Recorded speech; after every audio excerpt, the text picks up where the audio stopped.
I always thought the scurrying noises in the attic were just rats, until the night they started to mimic my movements.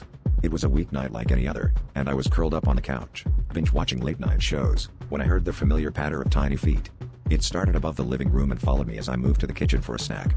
I chuckled to myself, thinking I must have become paranoid, but as I moved back to the couch, the footsteps mirrored my pace. I stopped abruptly, and so did they.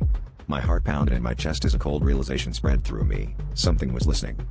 Determined to prove to myself that it was just my imagination, I decided to investigate. Armed with nothing but a flashlight and a kitchen knife, I climbed the creaky stairs to the attic. The air grew colder with each step, and the shadows seemed to stretch and bend as if they were alive. I reached the attic door and hesitated, a whisper of doubt gnawing at the edges of my resolve. But I pushed it open, revealing the cluttered space, filled with cobwebs and forgotten memories. Nothing seemed out of place, yet the oppressive silence was unnerving.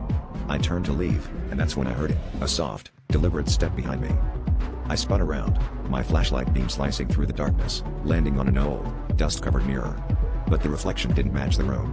There was something else, a figure, tall and indistinct, standing just behind me, its eyes glowing faintly in the dim light. I stumbled back, tripping over a box, and the mirror shattered as it hit the ground. In that moment, the footsteps began again. Frenzied and chaotic, as if whatever was inside had been set free. I bolted down the stairs, my skin crawling with unseen presence rushing past me, the footsteps now echoing wildly throughout the house. I locked myself in my bedroom, my breath coming in ragged gasps as I tried to make sense of it all. The footsteps had stopped, but the silence was even more terrifying. As I sat there, heart pounding, I noticed something chilling. The mirror in my room, once intact, now bore the same fractures as the one in the attic.